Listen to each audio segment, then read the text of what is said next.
Boa tarde a todas e todos. Para quem não me conhece, meu nome é André. Eu sou representante sindical, representante de base do Campus Continente. A gente foi convidado aqui pela direção do sindicato para falar um pouco da experiência que a gente teve em 2014, num processo também de auditagem pela CGU, e que naquele momento foi reivindicado por parte do sindicato a participação desse processo. Então, a gente vai fazer um pouco da caracterização desse processo para, quem sabe, a gente pensar elementos desse processo e pegar para o processo organizativo que a gente está desencadeando a partir de hoje, né? Acho que é importante dar essa olhada para trás também. Então, em 2014, era uma comissão paritária entre a reitoria e o Sinasef, para avaliar, então, portaria 962 de 2011. A portaria 962 é a que veio antes da atual, né, da resolução 2 de 2014 do CODIR. Na época, era a portaria 962 de 2011. E a partir, justamente, de um processo de auditoria que a CGU desencadeou no ano de 2014 e que apontava, no dizer da reitoria na época, algumas fragilidades. Então, a gente iria trabalhar em cima dessas fragilidades. Naquele momento, o discurso e o comportamento da reitoria foi muito parecido com o que ela faz hoje, assim, no sentido de criar esse clima de ameaça geral, esse clima de que já perdeu. Então, foi um processo muito parecido. Talvez ele não tenha ganhado os contornos que ganhou e a publicidade que ganhou dessa vez, mas a gente que estava ali na bancada sindical sentiu isso na pele, né? Era um discurso mesmo de que já tinha perdido e que acabava, inclusive, subvertendo algumas questões que constavam no relatório, ou seja, eles iam muito para além do relatório, né? E colocavam aquilo como se fossem verdades. Então, esse comportamento muito parecido naquele processo de 2014. E o sindicato, naquele momento, ele reivindicou, então, a participação desse processo. A gente já sabia que a intenção da reitoria, na época, era tirar os 15 minutos para lanche. Vocês lembram, né? A resolução tinha os 15 minutos para lanche. Então, eles já tensionavam isso. E a gente falou, opa, o movimento começou a perceber que poderia estar junto nesse processo. E também já havia um movimento da reitoria em implementar somente o controle eletrônico como forma de acompanhamento e controle da frequência, né? Então, o movimento, sabendo dessa intenção, reivindicou a participação. E é claro que foi negado a todo momento por parte da reitoria. A reitoria ela tinha uma visão de que a gente poderia participar, mas como um ente observador, assim, né? Alguém que não vai deliberar sobre aquilo, que vai somente participar como observador. E o movimento, na época, se organizou, né, muito em decorrência do próprio GT Flexibilização, que existia no âmbito do sindicato, era um GT específico do sindicato, né? E também pela atuação do Conselho de Representantes na época. Era muita gente nova, muita gente que entrou naquele concurso de 2013, cheio de vontade também, e a gente pressionou muito a direção para estar junto nesse processo, né? Então, depois de um processo de pressão mesmo, construção de mobilização, a gente conseguiu a implementação desse GT paritário e a composição dele foi 4-4, né? Então, 4 bancada sindical e 4 da bancada institucional. E quais eram as fragilidades que foram apontadas no momento que aparecia no relatório da CGU? Eram basicamente 3 naquele momento. A CGU indicava um problema na delegação que a resolução fazia para os diretores gerais em termos de autorizar a flexibilização. Então, a CGU sempre tensionou de que, olha, essa aqui é uma tarefa da reitoria.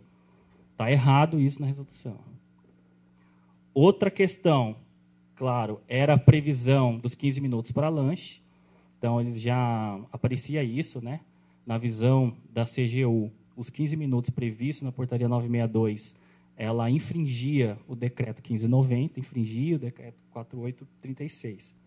E a outra questão, que acabava nem aparecendo no relatório, mas a reitoria aproveitou o gancho, era a questão do controle de frequência somente com o ponto eletrônico.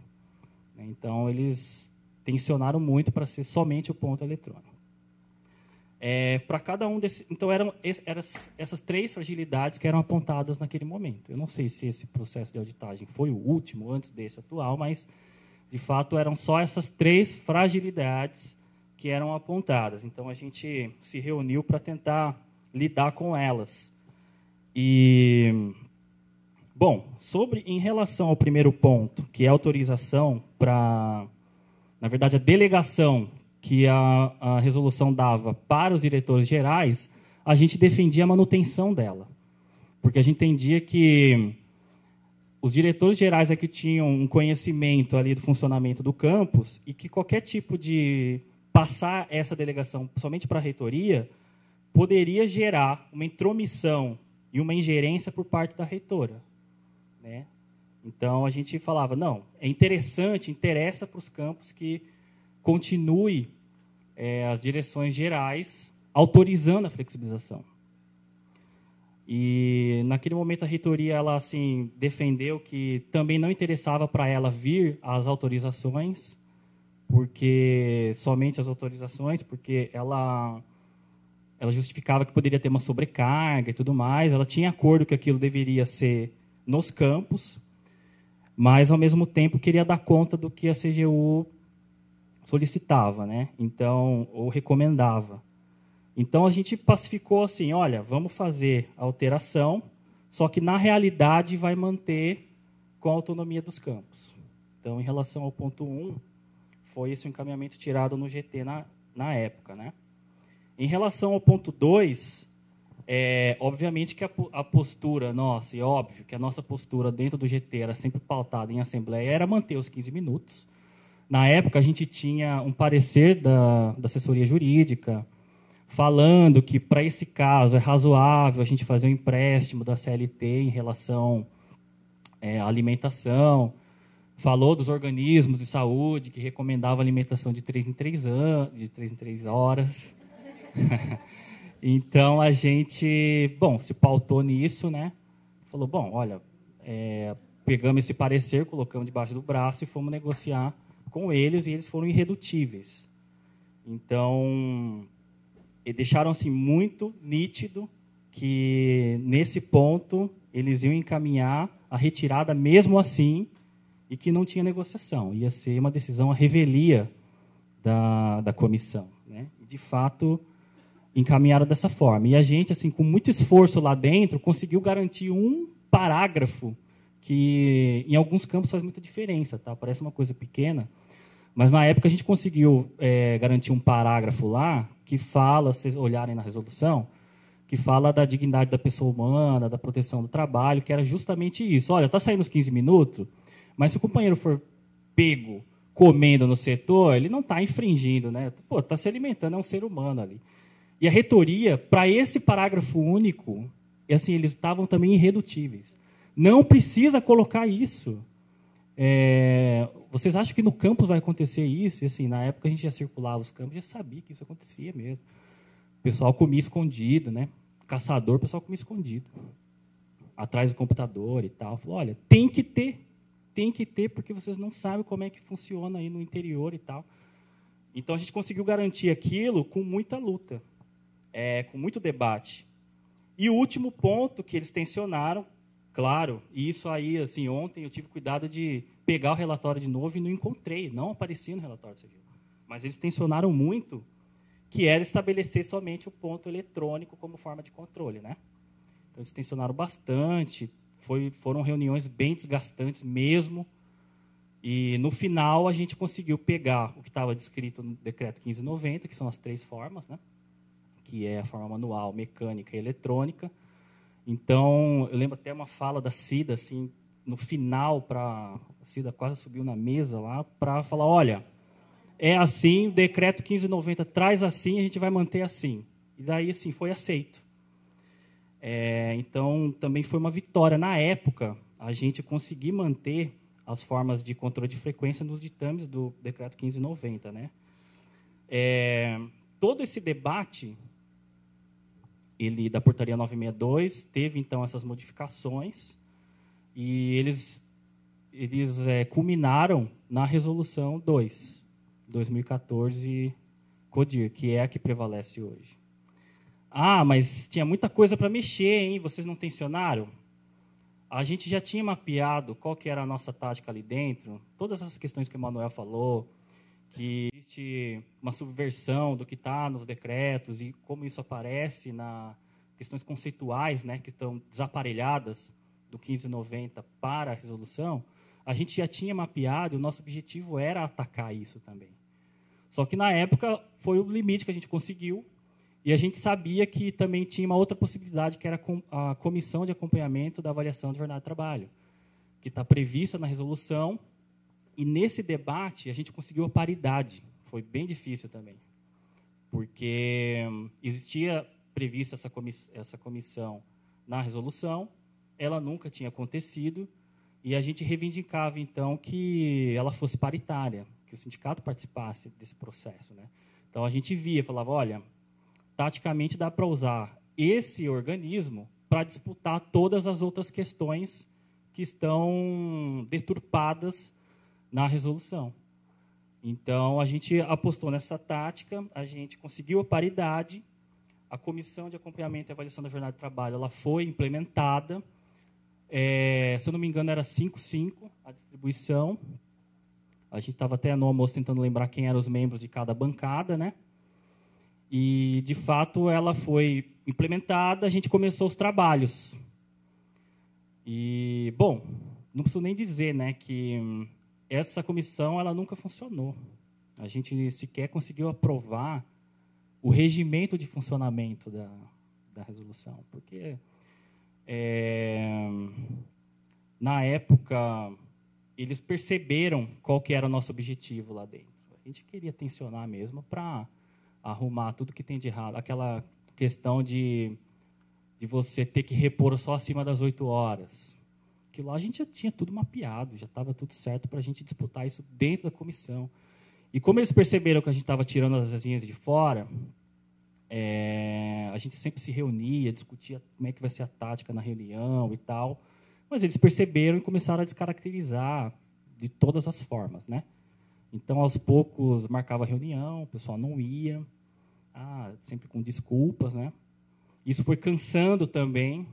Alguns membros da bancada, da própria bancada institucional, viram que não ia funcionar, pediram para sair. Então, assim, de fato, ela nunca funcionou.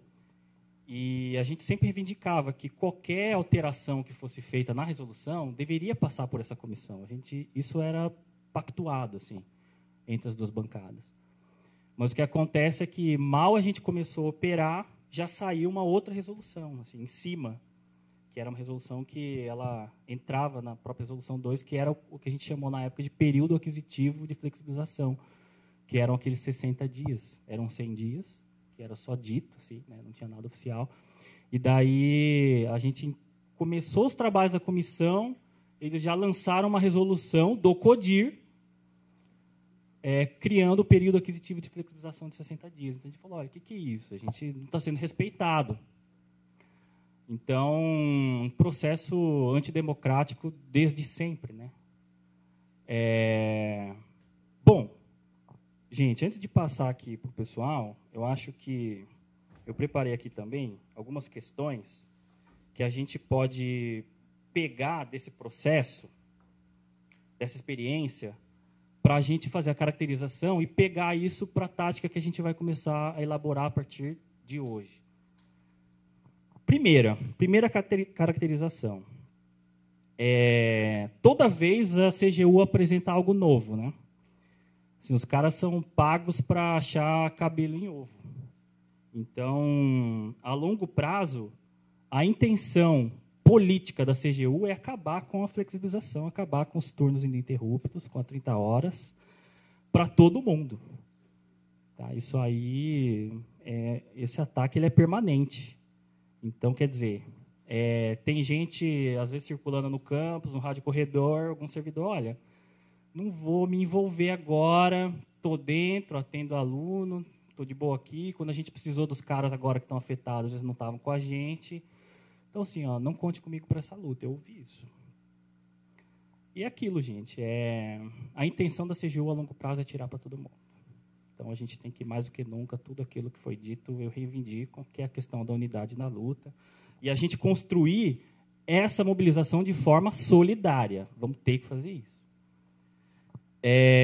Bom, isso porque a CGU ela compreende os turnos ininterruptos, a flexibilização, como uma concessão, um privilégio, né, uma coisa que foi concedida, um favor que foi feito para os trabalhadores. Então, tem muito servidor que tem essa visão também. A gente tem que desconstruir isso, tá, gente?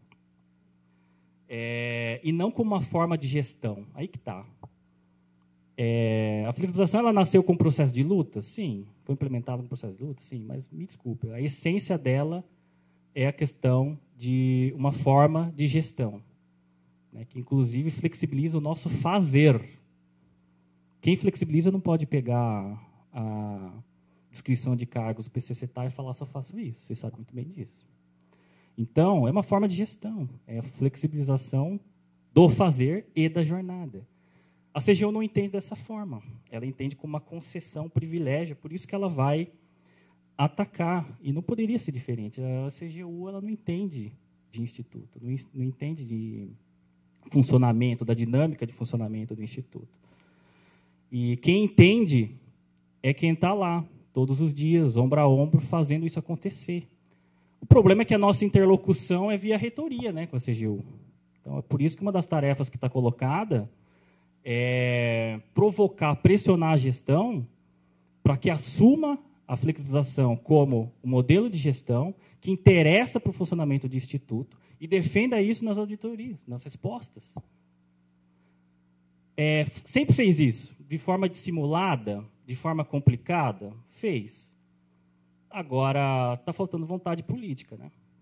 Então, a primeira tarefa que está colocada para o movimento é pressionar nesse sentido. E não tenho dúvidas que a defesa que era feita era dissimulada, né? Isso, o processo que a gente passa hoje só destaca isso. Outra questão, gente, para ajudar na caracterização. Como é que está o tempo? Está tranquilo. A experiência com a comissão paritária, ela foi essencialmente para chancelar o que já estava dado. A gente fez disputas importantes lá dentro? Fizemos. Mas, no geral, se espremer assim, a gente perdeu quase tudo, né? Eu falei de algumas questões que a gente conseguiu garantir, assim, mas, no final, a caneta está com eles. Então, aquela questão, por exemplo, que não teve acordo dos 15 minutos pro lanche, foi do jeito deles. Então, por mais que a gente conseguisse garantir pequenas coisas ali, no geral foi para chancelar, institucionalizar o que estava colocado no relatório que a reitoria queria fazer valer aquilo, né? Como se a CGU fizesse a gestão do Instituto. Então, acho que essa experiência atual não vejo como uma tática do movimento propor isso. Não apareceu nenhuma das falas, né? Mas daqui a pouco a gente vai discutir encaminhamentos. Pode ser que apareça, vamos participar desse processo, vamos reivindicar o sindicato ser uma comissão paritária. Pela experiência do passado, me parece que é complicado no sentido de até ratificar, depois ter a chancela lá, o sindicato participou, né? Então, considerando essa experiência do passado, acho que é uma tática que hoje não faria. E, como eu disse aqui, a pressão ela tem que ser por fora, tem que ser uma pressão feita fora da via institucional, né? Ela tem que ser organizada, tem que ser consciente, quantitativamente e qualitativamente. E é por isso que eu vejo essa atividade de Criciúma como uma atividade central para a gente tocar esse processo aí de resistência. A gente vai ter que voltar para os nossos locais de trabalho e sensibilizar os nossos companheiros e companheiras para participar dessa atividade. Acho que ela vai ser uma atividade muito importante. Outra questão, gente. Bom, isso eu já falei no começo, né? Para desestabilizar o movimento, a reitoria ela sempre vai lançar expedientes de ameaça geral. Assim, nossa, a flexibilização está a ponto de perder. E, para isso, ela usa até de questões de você subverter o que os relatórios estão trazendo. Pessoal, esses relatórios eles estão mamão com açúcar para responder. Me desculpe, cara. Mas quando o companheiro da CGP me chamou para falar, dá uma lida nesse relatório, eu falei, cara, isso aqui está muito fácil. Os caras estão querendo derrubar a flexibilização pela via política, que é um posicionamento político. Vamos dar uma resposta técnica para eles, que já quebra a perna dos caras. Então, é muito fraco o relatório da CGU. É muito fácil da gente responder. É o que eu disse, está faltando vontade política. E a nossa interlocutora é a reitora. Então, temos que pressionar. O último ponto é que, assim, gente, agora acho que a Cida e o Dorval vão falar isso. Historicamente, o que manteve a flexibilização foi o processo de mobilização da categoria. Quando a gente estudava a flexibilização no GT Jornada de Trabalho, dentro do sindicato, os companheiros que tiveram experiência nos anos 90, decorrer dos anos 2000, foi só porrada, gente. Tá? E sempre foi o processo de organização da categoria, a categoria se colocando como protagonista do movimento, e o sindicato estando junto, mas a categoria assumindo esse protagonismo foi que a gente conseguiu garantir a flexibilização. O que foi o processo de 2010, 2011? Eu não estava aqui. Mas um processo também. 2010, em dezembro, a flexibilização, o CODIR solta uma resolução que acaba com a flexibilização. Os trabalhadores mantêm a flexibilização em muitos locais, apesar da resolução. A ocupação que foi feita na reunião do CODIR foi um baita processo de resistência. Eu acho que a gente tem que se espelhar nessas lutas para poder organizar o nosso processo que a gente passa hoje. Tá?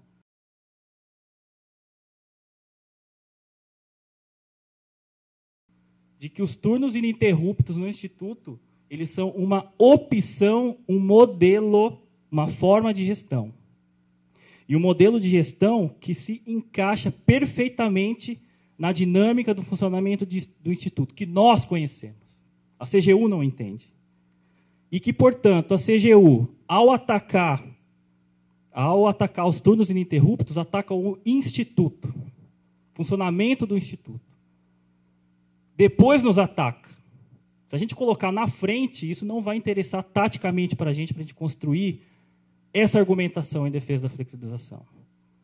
E, portanto, a reitora, não defendendo a continuidade dos turnos ininterruptos, não defende a instituição. Os turnos ininterruptos, eles promovem o direito social da pessoa que se relaciona com o Instituto ser atendida de forma imediata, sem espera ou com tempo de espera pequeno, de forma contínua, ininterrupta, de forma acolhedora. Num setor que ocorre a flexibilização, nenhum servidor pode se redimir de fazer um atendimento. Por isso que eu falo do atendimento acolhedor. De forma inclusiva e de forma eficiente. O pressuposto da flexibilização é a eficiência administrativa. A gente vai ter que assumir esse discurso, companheiros. E que, portanto, a interrupção, a necessidade de espera da pessoa que se relaciona com o Instituto, ela é indutora de insatisfação do serviço prestado, de negativização do serviço prestado, e que também pode ser indutora de evasão e de exclusão. A instituição, como foi dito aqui, é uma instituição centenária e que, nos últimos anos, passou por um processo de complexificação bastante intenso, e é uma instituição avançada. Portanto, a gente tem uma amplitude de ofertas formativas, itinerários formativos, uma diversidade de públicos e um caráter inclusivo. Esse caráter inclusivo, nenhuma instituição de ensino no país tem. Nenhuma universidade tem o caráter inclusivo que o Instituto tem, por mais que tenha problemas. Mas a questão da inclusão é muito forte no Instituto. Portanto, a gente tem que reconhecer que a relação de aprendizagem ela é a relação primordial dentro do Instituto, ensino-aprendizagem. Mas ela prescinde de que várias outras relações estejam em pleno funcionamento. Com todos os públicos, com todas as coletividades internas e externas que estabelecem relação com a instituição para fazer a relação primordial de ensino-aprendizagem acontecer. Acredito eu, companheiros, que é com esse discurso que a gente vai ter que construir o processo de resistência em relação à defesa dos turnos ininterruptos e das 30 horas.